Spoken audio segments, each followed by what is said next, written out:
કેમ છો વિદ્યાર્થી મિત્રો? આજે આપણે નવો ટોપિક જોશું કે એમિનો એસિડનું વર્ગીકરણ.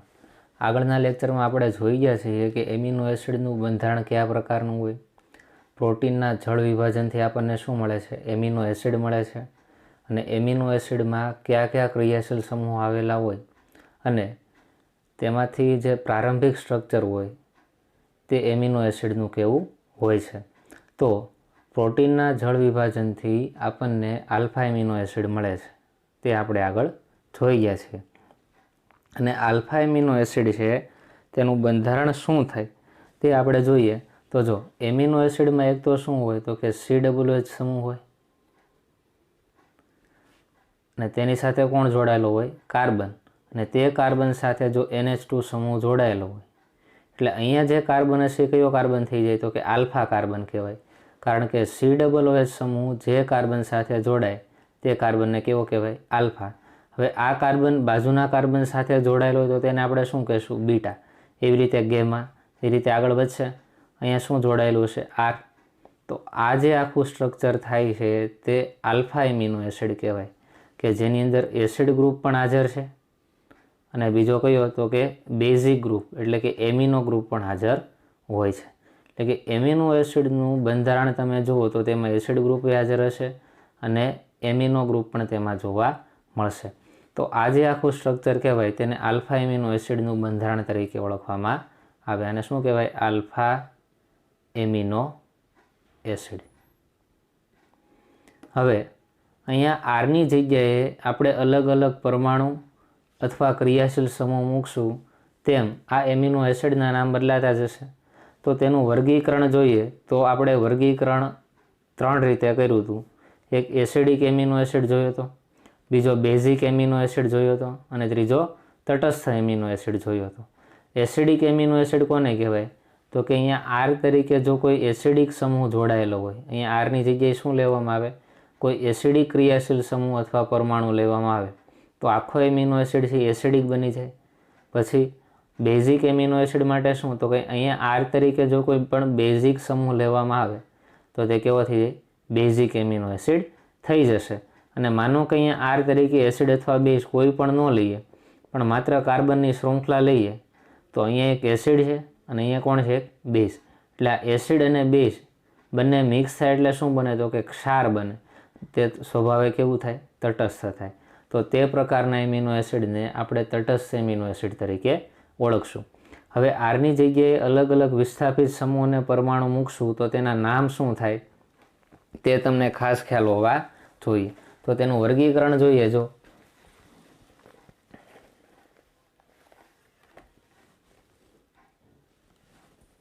અહીંયા શાખા જે આર છે તેનું વિશિષ્ટ લક્ષણ એટલે કે આરની જગ્યાએ તમારે શું મૂકવાનું છે? હાઇડ્રોજન. આરની જગ્યાએ તમે શું મૂકશો? CH3. આરની જગ્યાએ CH3 2 વખત મૂકશો. આ રીતે આરની જગ્યાએ અલગ અલગ પરમાણુ અથવા સમૂહનું વિસ્થાપન કરવાનું છે. પછી શું તેનું નામ શું થાય? અહીંયા બાજુમાં તેના નામ લખેલા છે. તેના ત્રિઅક્ષરીય સંજ્ઞા એટલે જો ગ્લાયસિન છે તો GLY દ્વારા દર્શાવ્યું છે. એટલે શું તો કે જે એમિનો એસિડ છે એના 3 અક્ષરો લખેલા છે. એલેનાઇન તો શું કહેવાય? ALA. વેલિન એટલે શું તો કે VAL. પછી એક અક્ષરીય સંજ્ઞા એટલે કે ગ્લાયસિન છે અને કેપિટલ G દ્વારા દર્શાવાય. એલેનાઇન હોય તો કેપિટલ A દ્વારા દર્શાવાય. એક સ્ટ્રક્ચર આપણે જોઈએ. જો એમિનો એસિડનું જે આલ્ફા એમિનો એસિડનું સ્ટ્રક્ચર છે તેમાં આરની જગ્યાએ આપણે હાઇડ્રોજન મૂકી દઈએ તો સ્ટ્રક્ચર કંઈક આ રીતે થશે. જો આરની જગ્યાએ આપણે શું મૂકી દઈએ? હાઇડ્રોજન. તો અહીં હાઇડ્રોજન આવશે, સિંગલ બોન્ડ CH, COOH અને નીચે શું આવશે? NH2. તો અહીંયા આજે આપણને એમિનો એસિડ મળ્યો તેનું નામ શું થાય તો કે ગ્લાયસિન. શું કહેવાય? ગ્લાયસિન. ત્રિઅક્ષરીય સંજ્ઞા પ્રમાણે લખવું હોય તો તેને શું લખાય? GLY. અને એક અક્ષરીય સંજ્ઞા પ્રમાણે લખવું હોય તો તમે શું લખશો? Capital G. તો તમે જોઈ શકો છો જો એમિનો એસિડમાં જો આરની જગ્યાએ હાઇડ્રોજન મૂકવામાં આવે તો જે એમિનો એસિડ મળે તે એમિનો એસિડ સંયોજનનું નામ શું થાય તો કે ગ્લાયસિન થાય. તેને ત્રિઅક્ષરીય સંજ્ઞા પ્રમાણે GLY અને એક અક્ષરીય સંજ્ઞા પ્રમાણે કેપિટલ G પ્રમાણે દર્શાવી શકાય. હવે આરની જગ્યાએ આપણે શું લઈ લઈએ? CH3. તો જેની મળશે એમિનો એસિડ કયો મળે તો કે LA9. તો આપણે એનું સ્ટ્રક્ચર પણ જોઈએ. આરની જગ્યાએ શું મૂકી દઈએ CH3. તો જો સ્ટ્રક્ચર કંઈક આ રીતનું થશે કે CH3 આરની જગ્યાએ શું મૂકી દીધો CH3 સિંગલ બોન્ડ. બાકી બધું તો જેમ છે એમ જ મૂકી દઈશું CH, નીચે આવશે NH2 અને જમણી બાજુ શું આવશે COOH. આ જે એમિનો એસિડ બન્યો તેને આપણે શું કહીશું LA9. અને તેના માટે આપણે 3 અક્ષરીય સંજ્ઞા દર્શાવીએ ALA અથવા તો શું દર્શાવશું કેપિટલ A. તો આ જે નામ થયું તે શું થઈ ગયું LA9 તરીકે ઓળખવામાં આવશે. તો આ રીતે તમને ખ્યાલ આવતો જવો જોઈએ કે આરની જગ્યાએ તમે આ કોષ્ટકની અંદર જે અલગ અલગ પરમાણુ અથવા સમૂહ મૂક્યા છે તે તમારે મૂકતા જવાના છે. પછી આપણે આગળ વધીએ. જો તેના પછીનું શું છે તો કે આરની જગ્યાએ CH3 બે વખત મૂકો એટલે કાઉન્સમાં અહીંયા લખ્યું છે CH3 બે વખત. તો જે આખું સ્ટ્રક્ચર તૈયાર થશે તેને આપણે શું કહીશું તો કે વેલિન કહેવાય.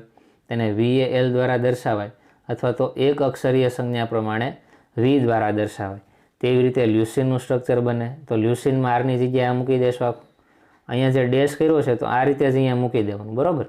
પછી આગળ વધીએ. જો એવી રીતે અલગ અલગ એમિનો એસિડના નામ પણ આપેલા છે અને તેના આરની જગ્યાએ શું મૂકવું તે પણ કીધેલું છે. જો આઇસોલ્યુસિન તો આરની જગ્યાએ શું લખશું CH, CH2, CH3 અને અહીંયા નીચે શું આવશે શાખા, બરાબર. આઇસોલ્યુસિન કેપિટલ I દ્વારા દર્શાવાય. આર્જિનિન, આર્જિનિન હશે તો શું દર્શાવશો તો કે CH2 કેટલી વાર હશે 3 વખત. પછી single bond NH, single bond carbon, double bond NH અને નીચે શું હશે અહીંયા NH2 હશે. તો આ જે સ્ટ્રક્ચર તૈયાર થશે એ શેનું થશે આર્જિનિનનું. અહીંયા જે તમે જુઓ છો એ બધા શું છે આરની સ્થાને તમારે મૂકવાના છે. તો લાઇસિન હોય તો શું મૂકશો CH2 4 વખત અને NH2. જો લાઇસિન આપણે મૂકીએ CH2 4 વખત અને NH2 છે આરની જગ્યાએ. તો આરની જગ્યાએ આપણે શું મૂકી દઈએ તો કે CH2 કેટલી વખત છે તમે 4 વાર આ રીતે દર્શાવો તો પણ વાંધો નથી. CH2 CH2 CH2 CH2 4 વખત. અને એ રીતે ન દર્શાવવું હોય અને અહીંયા તમે 4 લખી નાખો એટલે સમજી જવાનું કે CH2 કેટલી વાર લખવાના છે 4 વખત લખવાના છે. R બરાબર મૂકશો ને. અને અહીંયા શું હતું તો કે NH2 આરનું સ્થાન આપણે ગોઠવી દીધું. આરની જગ્યાએ આપણે શું મૂકી દીધું CH2 4 વખત અને NH2. હવે શું વધ્યું તો કે CH, નીચે શું આવશે NH2 અને જમણી બાજુ શું આવશે COOH. તો આ જે આખું સ્ટ્રક્ચર તૈયાર થાય તેને આપણે શું કહીશું તો કે આ લાઇસિનનું સ્ટ્રક્ચર છે. કોનું કહેવાય લાઇસિન. તો હવે તમને આલ્ફા જે એમિનો એસિડ છે તેમાં આરની સ્થાને અલગ અલગ ક્રિયાશીલ સમૂહો મૂકશો તો તે કઈ રીતેના સ્ટ્રક્ચર બને અને તેના નામ શું હોય તમને ખ્યાલ આવી જશે. એવી તરીકે જો એસ્પાર્ટિક એસિડ છે, ગ્લુટામિક એસિડ, એસ્પાર્જિન, થ્રિયોનિન, સિરિન, સિસ્ટાઇન, મિથિયોનિન એવા અલગ અલગ પ્રકારના અહીંયા આપણને શું જોવા મળે છે એમિનો એસિડ જોવા મળે છે. તેમાં પણ અહીંયા જે સ્ટાર કરેલા છે એ બધા શું છે તો કે આવશ્યક એમિનો એસિડ. સ્ટાર કરેલા જે તમે અહીંયા જુઓ છો નામની ઉપર અહીંયા જે સ્ટાર દેખાય છે તે બધા કેવા કહેવાય આવશ્યક એમિનો એસિડ. તો પાછો ક્વેશ્ચન આવશે કે આવશ્યક એમિનો એસિડ કોને કહેવાય તો કે જે આપણે ખોરાક દ્વારા બહારથી મેળવવા પડે એ બધા કેવા છે તો કે આવશ્યક છે. અને જે શરીરની અંદર જ તે જનરેટ થાય છે કે બહારથી આપણે ખોરાક દ્વારા લેવાની જરૂર નથી અને શરીરની અંદર જ ઉત્પન્ન થતા હોય તે બધા કેવા છે બિન આવશ્યક એમિનો એસિડ છે. એટલે આવશ્યક એમિનો એસિડ એટલે શું અને બિન આવશ્યક એમિનો એસિડ એટલે શું એ પણ તમને ખાસ ખબર હોવી જોઈએ. તો આવા 20 એમિનો એસિડ છે, બરાબર. ક્વેશ્ચનમાં ઘણી વખત તમને કોઈ પણ એમિનો એસિડનું બંધારણ પૂછી શકે છે. તો તમને આ 1 થી 20 એમિનો એસિડ છે તેના નામ અને R બરાબર અહીંયા શું મૂકવું તે આજે આખી લાઈનથી શું છે આરની જગ્યાએ વિસ્થાપન કરીને શું મૂકવું તે ખાસ તમને ખબર હોવી જોઈએ. આ ઉપરાંત એસિડિક કોણ છે, બેઝિક કોણ છે અને તટસ્થ કોણ છે એ પણ તમને ખબર હોવી જોઈએ. હવે તેના પછીનો બીજો પોઈન્ટ જોઈએ કે એમિનો એસિડના D અને L વિન્યાસ. તો પહેલાં આપણે એમિનો એસિડ બનાવીએ. જો એમિનો એસિડ કઈ રીતે આપણે બનાવીએ છીએ તો કે એમિનો એસિડમાં એક COOH ગ્રુપ આવેલો હશે અને એક શું આવેલો હશે NH2 ગ્રુપ આવેલો હશે. અને તેનું ડી અને એલ વિન્યાસ અથવા તો ડી અને એલ નામકરણ કરવું હોય તો આપણે આગળ ભણી ગયા તેમ કે કિરાલ કાર્બનની જમણી બાજુ OH ગ્રુપ આવેલો હોય તો આપણે એના માટે ડી વિન્યાસ વાપરીએ છીએ અને ડાબી બાજુ OH ગ્રુપ આવેલો હોય તો તેના માટે આપણે એલ વિન્યાસ વાપરીએ છીએ. પણ અહીંયા OH ગ્રુપ નથી ધ્યાનમાં લેવાનો, પણ અહીંયા NH2 ગ્રુપને ધ્યાનમાં લેવાનો છે. તો એમિનો એસિડ છે ડી અથવા એલ વિન્યાસ કયા પ્રકારના છે તે દર્શાવવું હોય તો પહેલાં આપણે શું કરશું તો કે એસિડિક જે સમૂહ છે તેને આજે ફિશર પ્રક્ષેપ સૂત્ર પ્રમાણે આપણે જોવા જઈએ તો એમિનો એસિડના ફિશર પ્રક્ષેપ સૂત્રમાં ઊભા અક્ષની ઉપરની બાજુએ આપણે COOH સમૂહ ગોઠવવાનો અને નીચેની બાજુએ શું ગોઠવવાનું? R સમૂહ ગોઠવવાનો. આ રીતે આપણને જે ઊભી અક્ષ જોવા મળશે તેમાં શું કરવાનું તો કે ઉપર COOH ગ્રુપ ગોઠવવાનો અને નીચે શું ગોઠવવાનો? R. આ જો એમિનો એસિડ જ બનવાનો છે. પછી શું કરશું તો કે અહીં એક આપણે આડી લાઈન દોરશું તો અહીં એક કાર્બન મળશે ને આપણને. તો હવે જો કાર્બનની જમણી બાજુ જો NH2 ગ્રુપ આવેલો હોય, અહીંયા તો શું હશે? હાઇડ્રોજન. અને બીજું સ્ટ્રક્ચર કંઈક આ રીતનું થશે. ઊભા અક્ષમાં તો ઉપર COOH ગ્રુપ આવવાનો છે, નીચે શું આવવાનો છે? R. અને અહીંયા પોસિબિલિટી શું થાય તો કે NH2 ગ્રુપ છે એ ડાબી બાજુ આવેલો હોય અને હાઇડ્રોજન જમણી બાજુ આવેલો હોય. તો આના આધારે આપણે જોવા જઈએ તો ઊભા અક્ષમાં પહેલાં તો એમિનો એસિડમાં COOHને ઉપર દર્શાવવાનો, નીચે R દર્શાવો. અહીંયા તમે જે કાર્બન જોશો તે કિરાલ કાર્બન તૈયાર થશે. આ કાર્બન કેવો થાય? કિરાલ. માટે કિરાલ કાર્બન હોય માટે તેના ડી અને એલ વિન્યાસ હોય. જો જમણી બાજુ NH2 ગ્રુપ આવેલો હોય તો તમે એને શું કહેશો તો કે ડી એમિનો એસિડ હશે. ડી પ્રકારનો એમિનો એસિડ જોવા મળશે. અને અહીંયા ડાબી બાજુ જો NH2 ગ્રુપ આવેલો હોય તો તેને આપણે એલ પ્રકારના વિન્યાસ દ્વારા દર્શાવશું. તો એને એલ એમિનો એસિડ તરીકે ઓળખશું. તો આ રીતે ડી અને એલ એમિનો એસિડ તમને ખાસ ખબર હોવા જોઈએ. શું કરવાનું તો કે એમિનો એસિડ પહેલાં આપણે આ રીતે બનાવતા. જો એમિનો એસિડનું સ્ટ્રક્ચર આપણે આ રીતે જોતા કે COOH ગ્રુપ હોય, એની સાથે CH ગ્રુપ હોય અને નીચે શું જોડાયેલું હોય? NH2. અને અહીંયા શું હોય? Alkyl group. આને આપણે એમિનો એસિડ કહેતા હતા. અને આ કયો હતો તો કે આલ્ફા એમિનો એસિડ હતો. સ્ટ્રક્ચર આનું આ જ છે, બરાબર. અહીંયા કોણ હશે તો કે કાર્બન હોય, અહીંયા કોણ હશે તો કે કાર્બન. આ COOH સમૂહ છે તેને ઉપર દર્શાવવાનો. જો ઉપર દર્શાવ્યો અને તેની સામે જે R છે ક્યાં દર્શાવશો? નીચે. બીજું શું તો કે કાર્બન સાથે હવે કોણ વધ્યું તો કે હાઇડ્રોજન અને બીજું NH2. COOH તમે ઉપર દર્શાવી દીધો, R છે એ નીચે દર્શાવી દીધો, કાર્બન તો સેન્ટરમાં જ રહેશે, બરાબર. જો NH2 સમૂહ છે એ જમણી બાજુ આવે તો તેને ડી વિન્યાસ કહેશો. તો હવે જો આની પાસે હાઇડ્રોજન રહી પોતે ડાબી બાજુ વયો જશે. એવી જ રીતે આ રીતનું સ્ટ્રક્ચર બનશે. પણ જો NH2 સમૂહ છે એ ડાબી બાજુ તમે ગોઠવો તો એ કેવો વિન્યાસ બને? એલ વિન્યાસ બનશે. તો આ જે બન્યો તેને આપણે શું કહેશું તો કે ડી વિન્યાસ કહેવાય. એમિનો એસિડનો ડી વિન્યાસ અને એમિનો એસિડનો એલ વિન્યાસ બન્યો. તો એમિનો એસિડના ડી અને એલ વિન્યાસ સમજાવો તેમ કે તો તમને આ બંને સ્ટ્રક્ચરો ખાસ ખ્યાલ હોવા જોઈએ, બરાબર. તો કે એમિનો એસિડના જે ડી અને એલ વિન્યાસ છે એ સામાન્ય રીતે આપણે કઈ રીતે મેળવી શકીએ તો કે COOH સમૂહને ઉપરની બાજુ દર્શાવવાનો, બરાબર. COOH સમૂહને ક્યાં દર્શાવવાનો? ઉપરની બાજુએ. અને બીજું શું? જો કિરાલ કાર્બનની જમણી બાજુ NH2 સમૂહ આવેલો હોય તો તે ડી સંજ્ઞા દ્વારા દર્શાવશું અને જો કિરાલ કાર્બનની ડાબી બાજુ NH2 સમૂહ આવેલો હોય તો તેને એલ સંજ્ઞા દ્વારા દર્શાવશું. તો એક ક્વેશ્ચન એ આવશે કે કયો એમિનો એસિડ છે એ તેમાં કિરાલ કાર્બનનો હોય તો આપણે અહીંયા આરની જગ્યાએ માનો કે હાઇડ્રોજન મૂકી દઈએ. અહીં શું મૂકી દઈએ? હાઇડ્રોજન. તો આ જે એમિનો એસિડ તૈયાર થયો તેને આપણે શું કહેશું? ગ્લાયસિન. તો ગ્લાયસિન છે એ કિરાલ કાર્બન નથી. ગ્લાયસિન છે એમાં કિરાલ કાર્બન હોતો નથી. કારણ કે જો અહીંયા કાર્બન છે એની સાથે આ પહેલો હાઇડ્રોજન એક જોડાયેલો છે, આ બીજો હાઇડ્રોજન. કિરાલ કાર્બન કોને કહેવાય તો કે કાર્બનની સાથે જોડાયેલા ચારે ચાર પરમાણુ અથવા સમૂહો અલગ અલગ હોય. જો આ કાર્બન સાથે કોણ છે? COOH. કાર્બન સાથે બીજો કોણ છે? NH2. કાર્બન સાથે એક હાઇડ્રોજન, અહીંયા હાઇડ્રોજન જ આવ્યો. જો બે સમાન આવી ગયા. માટે ગ્લાયસિનનું સ્ટ્રક્ચર એક એવું છે કે તે કિરાલ કાર્બન ધરાવતું નથી.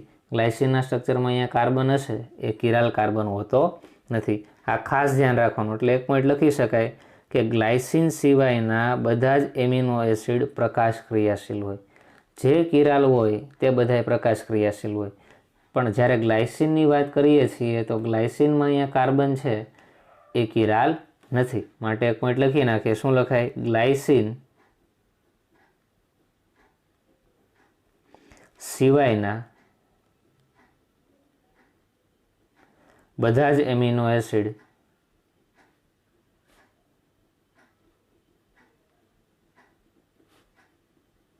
કેવા હશે?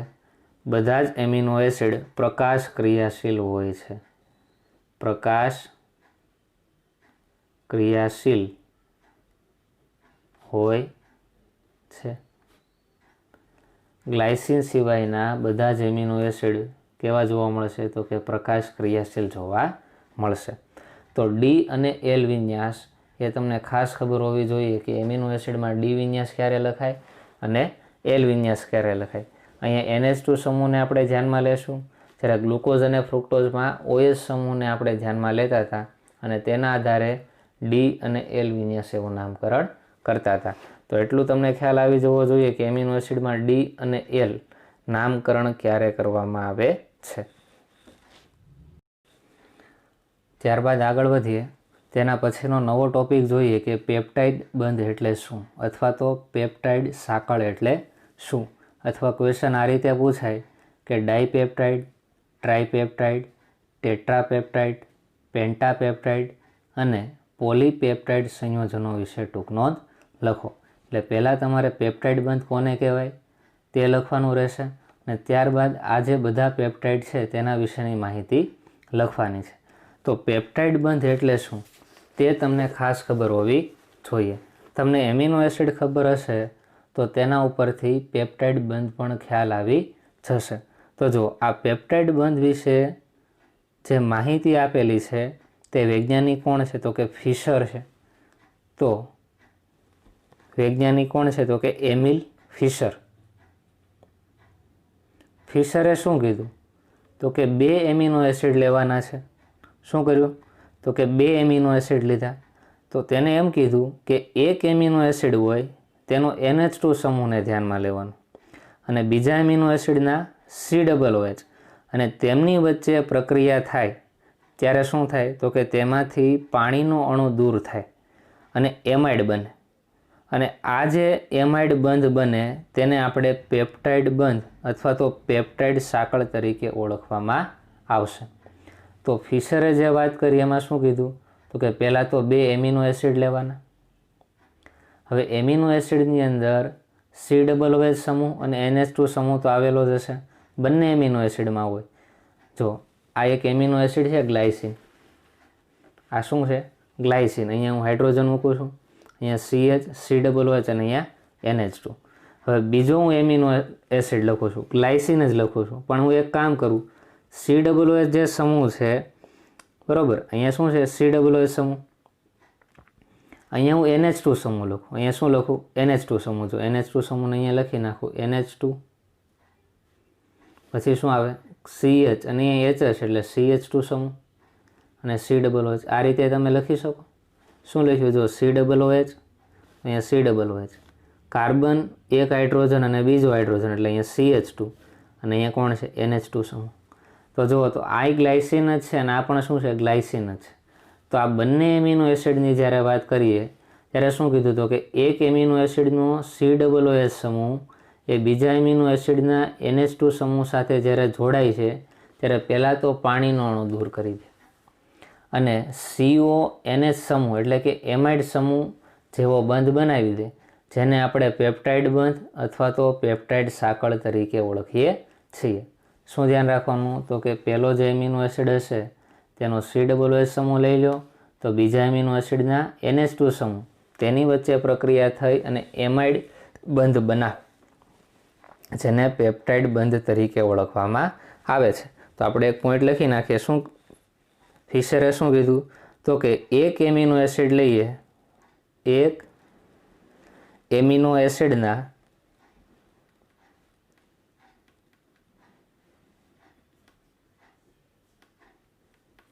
NH2 સમૂહ, એક એમિનો એસિડ લેવાનો, તેનો NH2 સમૂહ લેશું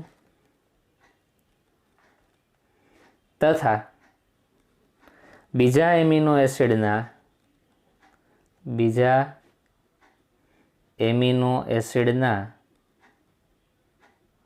હવે અહીંયા બીજામાં શું લેશું? એકમાં NH2 સમૂહ લેશું તો બીજામાં શું લેશું? તો કે COOH સમૂહ. COOH વચ્ચે પ્રક્રિયા થતાં આ બંને વચ્ચે શું થશે? પ્રક્રિયા થતાં પાણીનો અણુ દૂર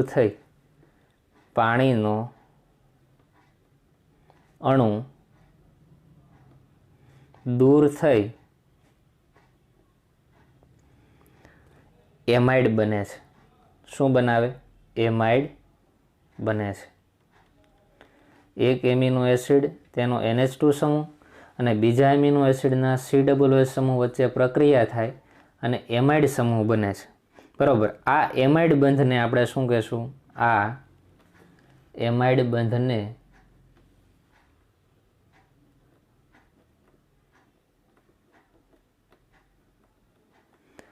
શું કહેવામાં આવે? એમાઇડ બંધ કયો હશે? તો કે CONH પ્રકારનો એમાઇડ બંધ હશે.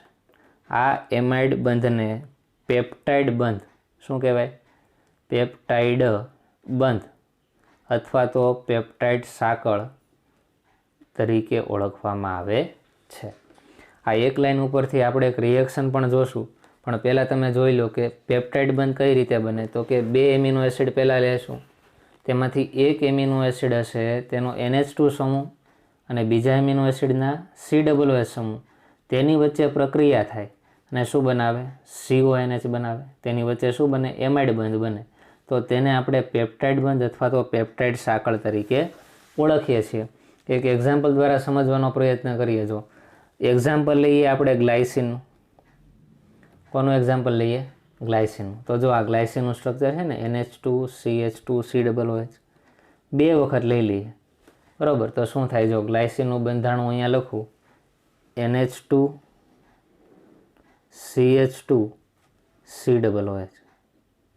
આ પહેલો ગ્લાયસિન એટલે કે પહેલો એમિનો એસિડ થયો, પ્લસ બીજો પણ એ જ લખું જો NH2 CH2 COOH.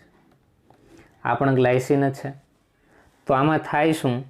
તો કે પાણીનો અણુ છૂટો પડશે. આ બંને વચ્ચે પ્રક્રિયા થાય અને પાણીનો અણુ છૂટો પડે ત્યારે એક એમિનો એસિડનો NH2 સમૂહ લેવાનો છે તથા બીજા એમિનો એસિડનો COOH સમૂહ. તો અહીંયા જે એમિનો એસિડ છે તેનો NH2 સમૂહને હું ધ્યાનમાં લઉં અને બીજાના COOH સમૂહને ધ્યાનમાં લઉં. તો તેમાંથી શું થાય? તો કે પાણીનો અણુ દૂર થાય. તો પાણીનો અણુ દૂર થાય એટલે શું થાય? કે જો અહીંયાથી એક OH દૂર થશે, અહીંયાથી શું છૂટું પડે? OH. અને અહીંયાથી શું છૂટું પડશે? 2 હાઇડ્રોજન છે, એમાંથી એક હાઇડ્રોજન અહીંયાથી છૂટો પડી જાય. કેટલા હાઇડ્રોજન છૂટા પડી જાય? એક હાઇડ્રોજન છૂટો પડે એટલે કે H2O છૂટું પડશે. જો અહીંયાથી OH જાય અને અહીંયા 2 હાઇડ્રોજનમાંથી એક હાઇડ્રોજન વયો જાય એટલે કે અહીંયાથી એક હાઇડ્રોજન ગયો, અહીંયાથી એક OH ગયો એટલે H2O છૂટો પડ્યો. તો હજુ શું જોવો? તો NH2 સિંગલ બોન્ડ CH2. હવે CO એની સાથે OH હતો એ તો વયો ગયો એટલે ખાલી શું હજુ? CO. તેની સાથે શું જોડાઈ જશે? તો કે NH. અહીંયા 2 હાઇડ્રોજન છે એની જગ્યાએ કેટલા વધ્યા હશે? 1. એટલે શું થાય? NH CH2 COOH. તો અહીંયા તમે જે જુઓ છો આ શું છે? તો કે એમાઇડ સમૂહ કહેવાય. આને શું કહેવાય? તો કે એમાઇડ સમૂહ. તો આ બંને એમિનો એસિડમાં વચ્ચે જે લિંકેજ તરીકે વર્તે એ એમાઇડ હોવાથી આને આપણે શું કહેશું? તો કે આ એક પ્રકારનો પેપ્ટાઇડ બંધ છે. શું કહેવાય તેને? પેપ્ટાઇડ બંધ તરીકે ઓળખવામાં આવે. તો આ રિએક્શનના આધારે તમે વધારે ઇઝીલી સમજી શકશો કે પેપ્ટાઇડ બંધ કઈ રીતે બને. તો કે 2 એમિનો એસિડ લેવાના, તમે સમાન પણ લઈ શકો અથવા અલગ અલગ લઈ શકો. અહીંયા તમે ગ્લાયસિન લો અને અહીંયા એલેનાઇન લો તો પણ કાંઈ વાંધો નથી. બરાબર. તો પણ પ્રક્રિયા દરમિયાન પાણી છૂટું પડશે અને કયો સમૂહ મળશે? તો કે એમાઇડ સમૂહ મળતો હોવાથી તેમાં જે બંધ બને તેને આપણે પેપ્ટાઇડ બંધ તરીકે ઓળખીએ છીએ. તો પેપ્ટાઇડ બંધ એટલે શું એ તમને ખબર પડી જવી જોઈએ. પછી આપણે એક પછી એક જોશું, ડાયપેપ્ટાઇડ કોને કહેવાય, ટ્રાયપેપ્ટાઇડ કોને કહેવાય, પણ પેપ્ટાઇડ બંધ એટલે શું એ અહીંયા ક્લિયર થવું જોઈએ. અને અહીંયા જે એમિનો એસિડનું મિશ્રણ મળે છે, આ પહેલો એમિનો એસિડ અને બીજો એમિનો એસિડ, અહીંયા પણ ગ્લાયસિન છે, અહીંયા પણ ગ્લાયસિન છે. તો તો અહીંયા જે નિપજમાં મળે છે તેનું નામ થશે ગ્લાયસાઇલ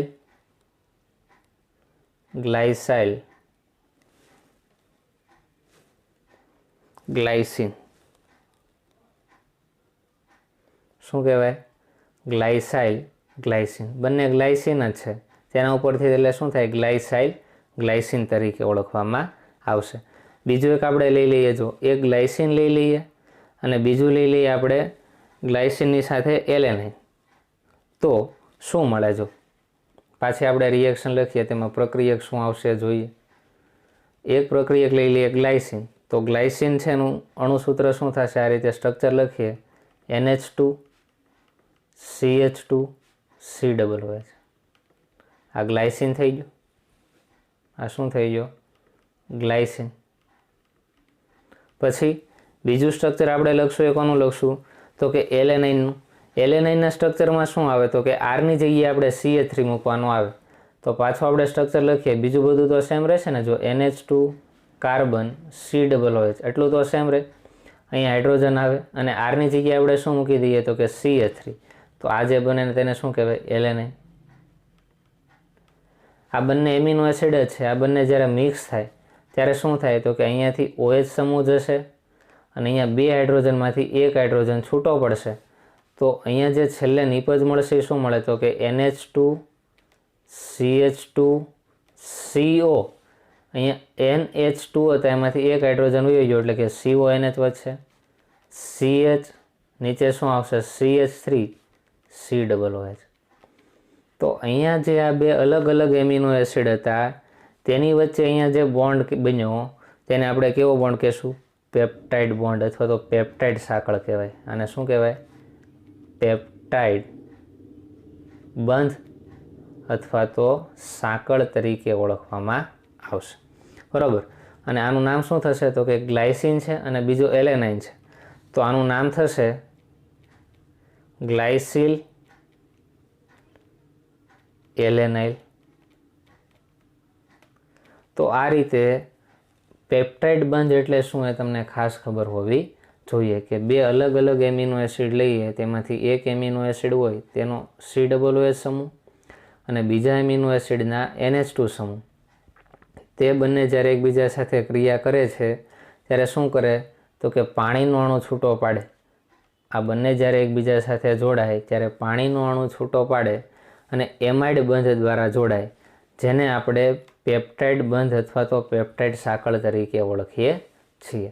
તો આ રીતે તમે કોઈ પણ બે અલગ અલગ એમિનો એસિડ લ્યો, બે અથવા ત્રણ એમિનો એસિડ લ્યો, ગમે એટલા તમે લઈ શકો, તો તેની વચ્ચે જે અલગ અલગ એમિનો એસિડ એકબીજા સાથે જોડાય છે એ એમાઇડ સમૂહ દ્વારા જોડાય છે અને તેને આપણે પેપ્ટાઇડ બંધ અથવા તો પેપ્ટાઇડ સાંકળ તરીકે ઓળખીએ છીએ. તો એટલું ક્લિયર થઈ ગયું. પછી આપણે જોશું, જો ડાયપેપ્ટાઇડ કોને કહેવાય, ટ્રાયપેપ્ટાઇડ કોને કહેવાય, ટેટ્રાપેપ્ટાઇડ કોને કહેવાય. તો ડાયપેપ્ટાઇડથી આપણે સ્ટાર્ટ કરીએ. તો ડાયપેપ્ટાઇડ એટલે શું તેનો આપણે પહેલાં અભ્યાસ કરીએ. અહીંયા તમે જોશો કે ડાયપેપ્ટાઇડ છે, અહીંયા જે આપણે રિએક્શન લખી છે તે ડાયપેપ્ટાઇડની છે, કારણ કે બે એમિનો એસિડ એકબીજા સાથે જોડાય તો જે આપણને પેપ્ટાઇડ મળે તેને આપણે ડાયપેપ્ટાઇડ કહીએ. એવી રીતે ત્રણ એમિનો એસિડ એકબીજા સાથે જોડાય, બરાબર, તો આપણને શું મળે? ટ્રાયપેપ્ટાઇડ મળે. ચાર એમિનો એસિડ એકબીજા સાથે જોડાય તો આપણને શું મળે? ટેટ્રાપેપ્ટાઇડ બને.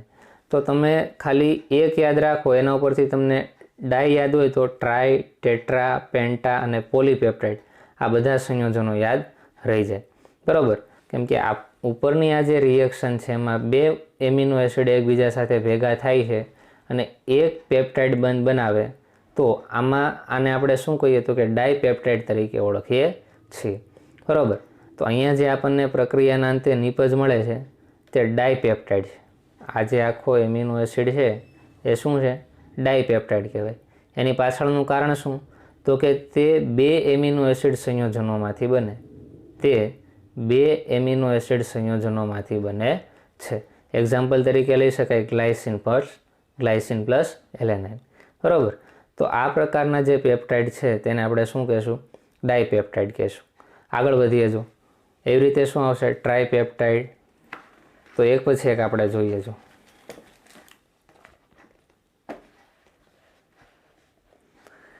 પછી જોઈએ જો ડાયપેપ્ટાઇડ ત્રીજા એમિનો એસિડ સાથે જોડાય તો મળતી જે નિપજ છે તેને આપણે શું કહીશું? ટ્રાયપેપ્ટાઇડ કહેવાય. બરાબર. ડાયપેપ્ટાઇડ એટલે કે બે એમિનો એકબીજા સાથે જોડાય અને ડાયપેપ્ટાઇડ તો તૈયાર થઈ ગયો છે.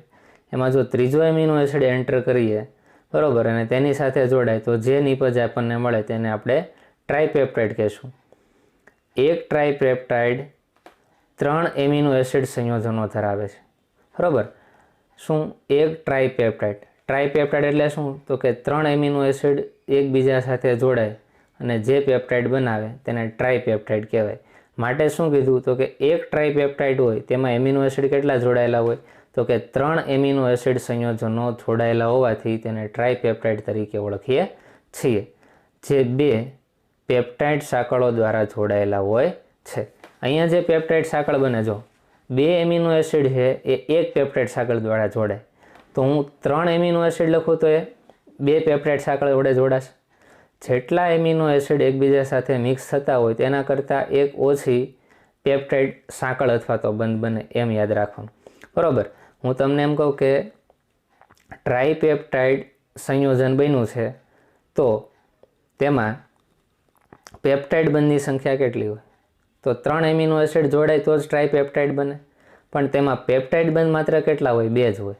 બરાબર. જેટલા એમિનો એસિડ હોય તેના કરતાં એક ઓછો પેપ્ટાઇડ બંધ હોય. અહીંયા તમને ખ્યાલ આવે, જો 2 એમિનો એસિડ છે, અહીંયા શું આપણને આપેલા છે? આ 2 એમિનો એસિડ છે, એક ગ્લાયસિન છે અને બીજો છે એલેનાઇન. આ બંને એમિનો એસિડ એકબીજા સાથે જ્યારે જોડાઈને આ નિપજ આપે તેમાં એક જ તે પેપ્ટાઇડ બંધ હોય.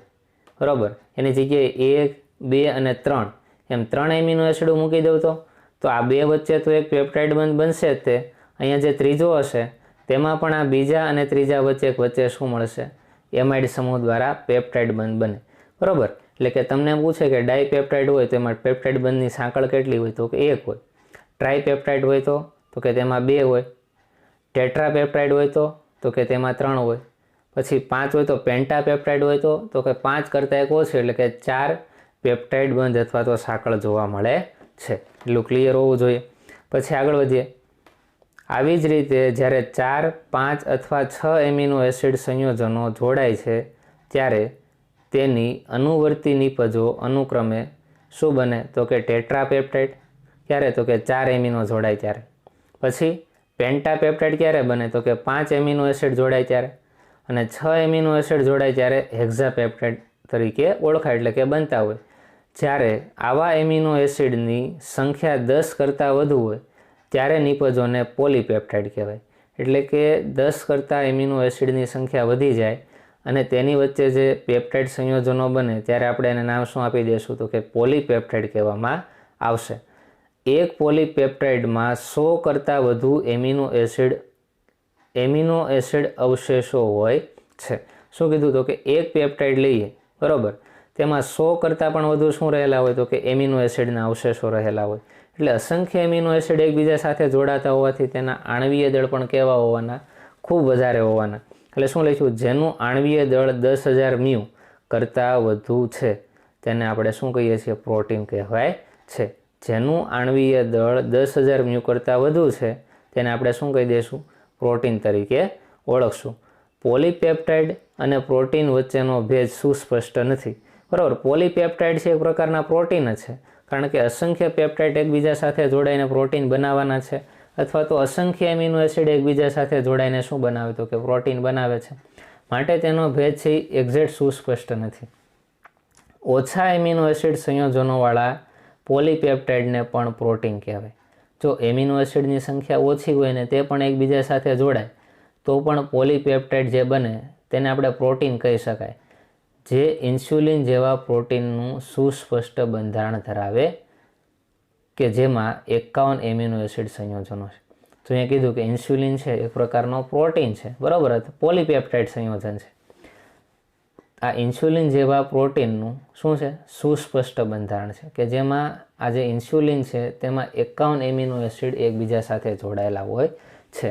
આમ એમિનો એસિડની સંખ્યા જો ઓછી હોય તો પણ તેમાંથી પ્રોટીન જ બને છે, બરાબર, અને વધારે હોય તો પણ તેમાંથી શું બનતા હોય? પ્રોટીન સંયોજનો બને છે. તો આ વાત થઈ પેપ્ટાઇડ સાંકળ એટલે શું, ડાયપેપ્ટાઇડ કોને કહેવાય, ટ્રાયપેપ્ટાઇડ કોને કહેવાય, એવી રીતે પોલીપેપ્ટાઇડ સંયોજનો કોને કહેવાય તેની સમજૂતી.